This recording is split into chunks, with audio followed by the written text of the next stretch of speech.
مجدد خدمت تمام دوستداران و دست‌اندرکاران و پلیران حرفه‌ای پوکر. امروز اومدیم با یه ویدیوی دیگه. موضوعی که امروز می‌خوایم راجعش صحبت کنیم موضوع بازی کردن توی تورنمنت و نکاتی که شما باید حین تورنمنت بازی کردن پوکر و در واقع استراتژی بازی کردن توی تورنمنت رعایت بکنید دوستان. خب دوستان، اول راجع به قوانین تورنمنت که با هم صحبت کنیم. شما موقعی که تورنمنت پوکر میدید هر 8 دقیقه میز عوض میشه. میز بزرگتر میشه در واقع. درست شد؟ یعنی اگر که اسمال بلایند بیگ بلایند میز الان 10-20 8 دقیقه بعد میشه 20-50 8 دقیقه بعد میشه 50-100.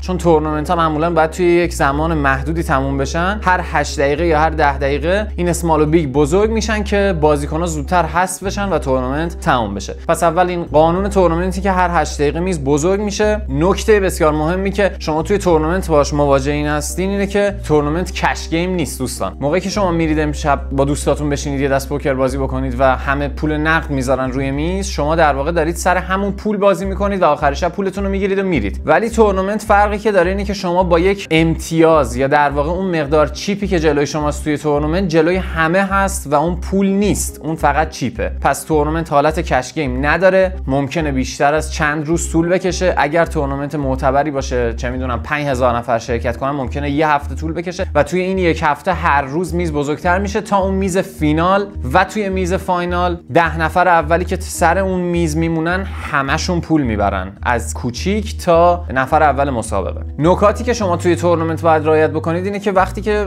همه اولش دارن با یک مقدار ثابت چیپ شروع میکنن بازی رو، شما باید حواستون این باشه که اون چیپ اولیتون رو بتونید توی چند دست بزرگ بکنید که بتونید به ادامه تورنمنت برسید. چون همونجوری که میدونیم میز قراره بزرگ بشه و ما باید یه سری دستایی رو بازی بکنیم که بتونیم اون پول اولیه‌مون رو اول یکم بزرگ کنیم، بعد بتونیم روش مانور بدیم اگه قراره بلوف بزنیم، اگه قراره کاری انجام بدیم که یکم ریسکی تره، قرار نیست توی اون ثانیه‌های اول تورنمنت، توی دقایق اول تورنمنت با اون پول کممون انجام بدیم. چون اگر یه مقدار پولی رو ببازیم بعدش خیلی جبران کردنش سخت میشه. ولی شما اگر فرض بکنید چیپ لیدر یه میز باشید و سر این میز الان همه با 5000 تا چیپ شروع کردن، شما توی یکی دو دست بتونید بشید 10-12 تا، حالا جاییه که شما میتونید ریز بدید، فولدا رو بگیرید، اگه نفر آخری بیشتر با پوزیشن بازی بکنید، با کارتای بیشتری بازی بکنید و اونجا جاییه که شما در واقع ریسکتون رو شروع میکنید. اول تورنمنت شروع شده، شما یه کمی میبینید که براتون کارت نمیاد یا یکم کارتا داره بد میاد، نمیتونید باهاش بازی بکنید، هیچ اشکالی نداره. توی تورنمنت مهمترین کار اینه که پولتون رو حفظ بکنید اول و بعدش بتونید این حساب رو بزرگ بکنید. چرا؟ چون شما وقتی که گیر میافتید توی اسمال بلایند و بیگ بلایند در واقع مجبور میشید که یه پولی رو بیاید. درسته؟ حالا فرض بکنید که شما یه دستی رو امتحان میکنید و دست خیلی خوب جواب خیلی خوبی نمیگیرید، کارت اصلا آس و شاه اومده و شما بازی میکنید و خیلی زمین مزخرفی باز میشه. حالا که الان قراره یه دست دیگه بازی بکنید و گیرید توی بیگ بلایند یا توی اسمال بلایند گیر میافتید و پولی رو اومدید، این همین جور داره از پول شما کم میکنه. پس ما میخوایم به ریسک و به که حداقل برسونیم و سعی بکنیم توی این 5000 نفر بیایم اول توی 100 نفر اول،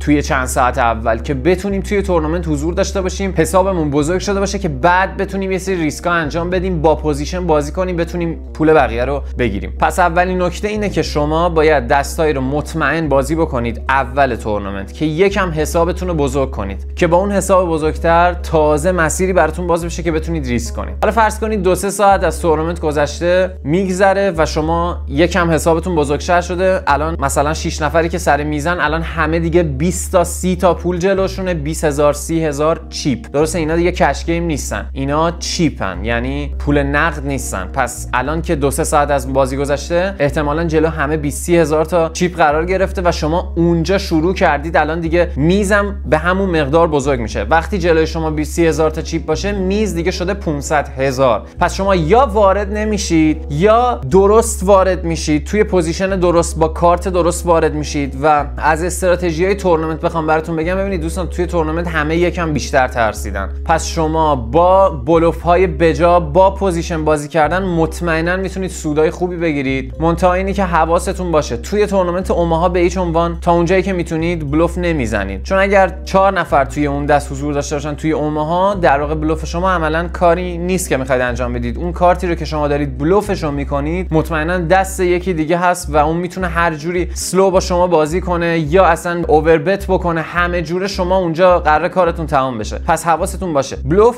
مخصوص بازی اوماها نیست مگر تیبل نزدیک فینال یا از اون بالاتر. توی تگزاس سعی بکنید کم کم با چیپای بالا شروع کنید با پوزیشن بلوف کردن. اول که بلوف رو خیلی تمرین کنید. اگه ویدیوی مربوط به بلوف رو ندیدید حتما برید اون ویدیو رو ببینید. لایک، سابسکرایب و کامنت برای چنل من، حمایت از من لطفاً یادتون نره. و نهایتش مهمترین بخش یک تورنمنت پوکر لحظات پایانی مسابقه است. یعنی شما الان جز 200 نفر هستید. پایانی که میگم نمیگم جز 10 نفر، شما توی 200 نفر هستید، درسته؟ 500,000 تا چیپ جلوتونه و الان میز به شدت بزرگ شده دیگه. میز مثلا شده 15,000 30,000، درسته؟ اینجا این نکته که شما خیلی باید حواستون بهش باشه اینه که اگر اشتباه چند دست رو بازی بکنید پولتون به سرعت میتونه تموم بشه، چون شما یه اسمال بلایند و یه بیگ بلایند رو حتما باید پرداخت بکنید. یعنی انگار توی هر راوند میز شما داره 45,000 تا از پولتون به اجبار میره. و اینکه اگر شروع کنید ریسکای الکی کردن و فکر کنید پولتون خیلی زیاده، خیلی راحت پولتون رو از دست میدید و ممکنه نفر 20م بشید ولی نفر 19م جایزه ببره. میدونید چی میگم؟ یعنی تا نفر 19م اگر جایزه ای باشه خیلی راحت تر اونجا میتونید حذف بشید. در واقع عین لحظات شروع مسابقه میمونه که شما میتونید یه آلین بکنید و حذف شید. حالا اگر هر چقدر تلاش کرده باشید، اون حساب بزرگ کرده باشید، میتونید توی یه اشتباه اون آخر ببازیدش. پس حواستون به اسمال بلایند، بیگ بلایند باشه. اگه تورنمنت آنلاین بازی میکنید مطمئنا از 10 دقیقه اول مسابقه میز شروع میکنه یک مبلغ خیلی خیلی کوچیکی رو از شما میگیره که این مبلغ کوچیک هم هر 10 دقیقه بزرگتر میشه. پس توی لحظات پایانی مسابقه شما یه اسمال بلایند دارید میدید 10,000 تا، یه بیگ بلایند میدید 15,000 تا و میز 5,000 هر دست داره از شما کم میکنه. کار ما اونجا چیه؟ ببینید دوستان، توی لحظات آخر مسابقه همه فقط یک پات موفق نیاز دارن تا بتونن خیلی سود بکنن، درسته؟ شما وقتی مسابقه شروع شده شما با 5,000 چیپتون باید 20 تا پات ببرید تا بشید 30,000 تا. ولی تو لحظات آخری مسابقه شما اگر یه پات مهم رو ببرید میتونید برید تو 5 تای اول. پس اونجا تنها کاری که میکنید صبوریه دوستان. ذاتاً پوکر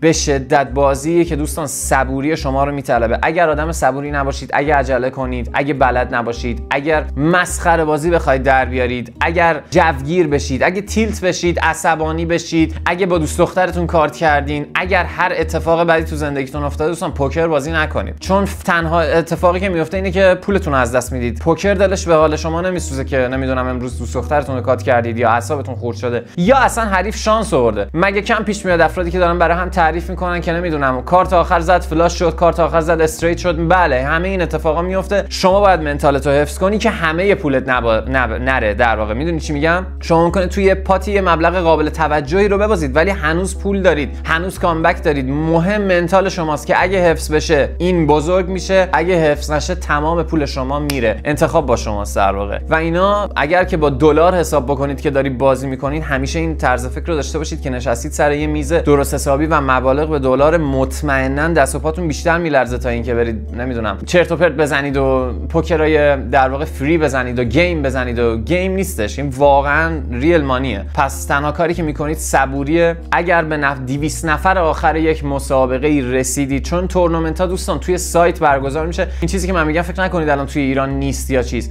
توی ایران پر از سایت های بت تورنمنت میذارن. شما میتونید توی سایت بت خارجی تورنمنت ثبت نام بکنید. هر هفته تقریبا تورنمنت هست و این تورنمنت ها اصلا میتونید با دوستاتون لیگ بذارید. اگر 10 نفرید هم شما میتونید یه تورنمنت خیلی کوچولو درست کنید، هر 8 دقیقه میزو بزرگ کنید، نفر آخر همه پولو میبره. مسئله اینه که اگر توی 200 نفر آخر یه تورنمنت قرار بگیرید، تنها کاری که شما نیاز دارید صبوری و بازی کردن با دستای خوبه. دست خوب توی یک پات خوب توی آخر تورنمنت میتونه شما رو به حد زیادی جلو بندازه. و مهمترین بخش از آخرین لحظات یک تورنمنت فولد دادن دوستان. اگر شما برید امروز فینال تیبل مسابقات جهانی رو نگاه بکنید، اتفاقی که داره میفته اینه که تمام اون میز فینال 8 نفر فولد میدن، 2 نفر آلین میکنن. ببینید دوستان، وقتی 3000 نفر وارد یه تورنمنت میشن و الان 8 نفر موندن، اونجا دیگه جایی نیست که اسمال بلایند بریزه، بیگ بلایند این کال کنه. نه، اونجا همه فولد میدن، 2 نفر آلین میکنن. ممکنه اون آلین فقط با یه ایس خالی باشه، ایس 5،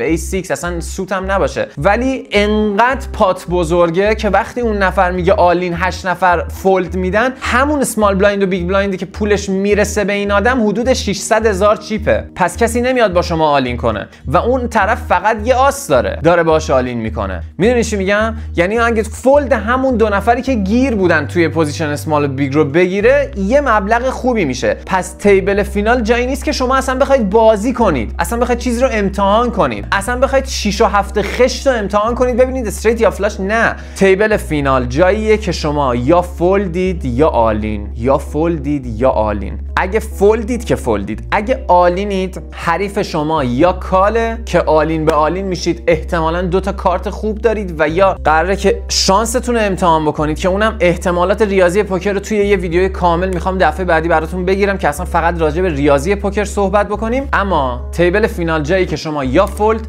یا آلین هستید. پس حواستون رو جمع کنید، صبور باشید و گود لاک. تا یه ویدیوی دیگه، ارادت.